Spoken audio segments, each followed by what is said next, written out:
So, welcome to my experiment for experiment 3, lab 6.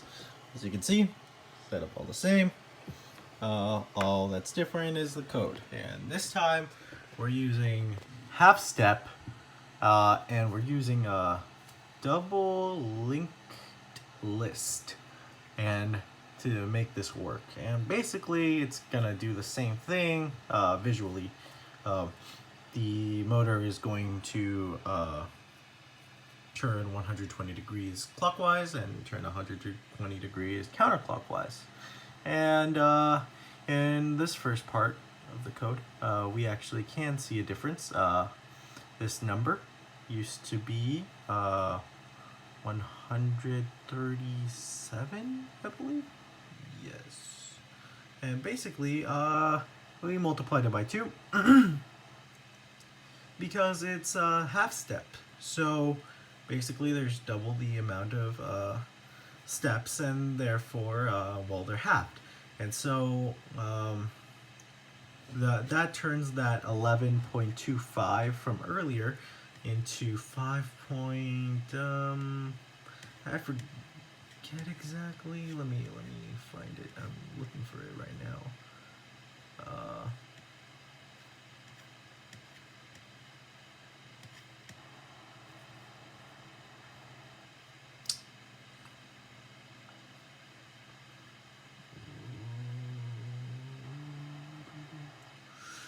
Yes, 11.25 into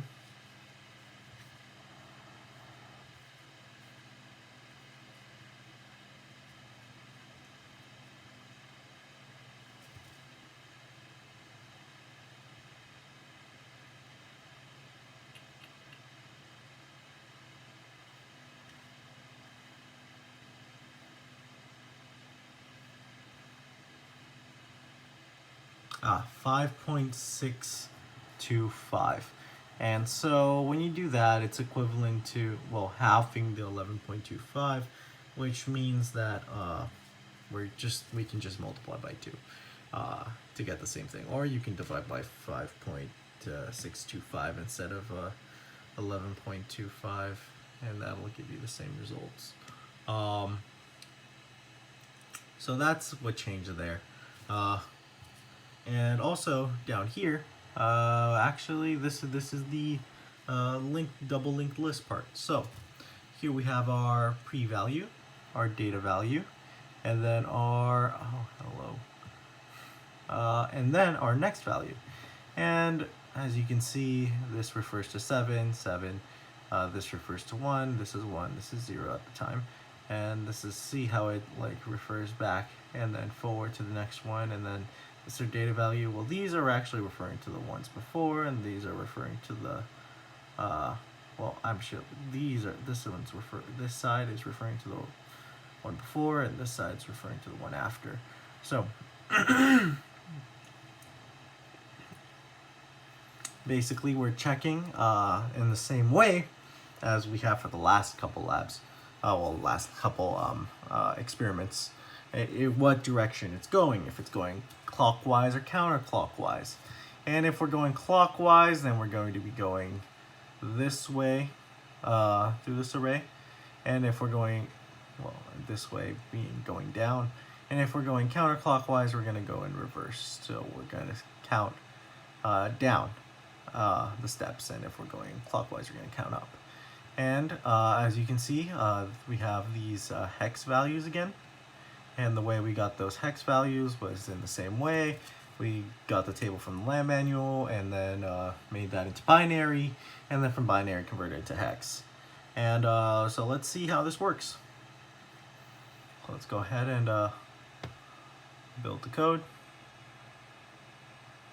And then, there we go. And then we'll go ahead and load the code. You can click it, there we go, done. Okay, so here's our motor, not moving. Let's go ahead and reset that board. And now, see it going clockwise. Okay, and then it will go counterclockwise after turning 120 degrees. And now it's going counterclockwise. And then after it's done going counterclockwise 120 degrees, it'll go clockwise another 120 degrees. So it gets hot, so I have this foam part underneath it. So yeah, it works. Yay.